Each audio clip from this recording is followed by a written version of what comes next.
आज हम बात करेंगे निंदा की। दोस्तों, शास्त्रों में लिखा है, संतों ने, विचारकों ने निरंतर कहा है कि निंदा से बड़ी कोई खराबी नहीं। निंदा के कारण ना केवल परिवार या समाज से प्रेम का नाश होता है, अथवा हमारी अपनी आत्मा के सत्य का भी नाश हो जाता है। और हम जानते हैं कि सत्य के नाश को सबसे बड़ी विपदा, सबसे बड़ा श्राप माना गया है। किंतु निंदा से सत्य का नाश कैसे होता है, और इस पर कभी हमने गहराई से विचार किया है? प्रथम तो विचार करें कि निंदा क्या है। किसी का कोई कार्य यदि हमें पसंद ना आए तो उसकी आलोचना करने को निंदा कहा जा सकता है। नहीं, आलोचना करने का तो सबको अधिकार है। वास्तव में आलोचना करना तो सबका फर्ज है, उत्तरदायित्व है। आलोचना से ही समाज शुद्ध होता है, और आलोचना करने वाले मनुष्य को अपनी बात सच साबित करने के लिए मेहनत करनी पड़ती है, जिसके कारण आलोचना करने वाला भी स्वयं शक्तिमान बनता है। तो आलोचना और निंदा में भेद क्या है? आलोचना सदा ही किसी के कार्य की होती है, निंदा किसी के व्यक्तित्व की होती है।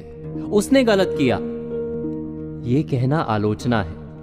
वो गलत है, ये कहना निंदा है। इस बात पर गहराई से विचार करना आवश्यक है। मनुष्य में किसी भी समय परिवर्तन आ सकता है। आज गलत या अनुचित करने वाला कल साधु भी बन सकता है।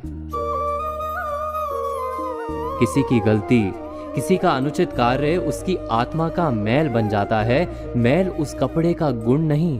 अर्थात किसी के कार्य में दोष देखना बुरा नहीं, किंतु किसी व्यक्ति में दोष देखना अनुचित है। और निंदा कहते हैं किसी व्यक्ति में दोष देखने को। किसी के व्यक्तित्व में, किसी के वजूद में बुराई देखने और दिखाने को निंदा कहा जाता है। उसका कोई प्रमाण देना भी आवश्यक नहीं, क्योंकि कार्य की बुराई तो दिखाई जा सकती है, आत्मा की अच्छाई या बुराई दिखाई कहां पड़ती है। यही कारण है कि हमें किसी की निंदा करने में बहुत रस आता है। किसी को बुरा सिद्ध कर हम स्वयं को अच्छा सिद्ध कर लेते हैं अपने ही मन में। हमें अच्छा बनने की मेहनत नहीं करनी पड़ती। क्या ये सच नहीं? निंदा हमारे अहंकार को सुख देती है। यही कारण है कि निंदा करते हुए हमें निंदा करने की आदत लग जाती है, लत लग जाती है। निंदा करने की आदत बन जाने पर हम अधिक से अधिक असत्य का आधार लेने लगते हैं। धीरे धीरे हमारे हृदय से सत्य का नाश हो जाता है। अर्थात निंदा दो धारी तलवार है। जिसकी निंदा की जाती है उसकी प्रतिष्ठा कट जाती है, और निंदा करने वाले की आत्मा टूट जाती है। क्या ये सत्य नहीं? इस विषय पर विचार, मनन, चिंतन अवश्य कीजिएगा।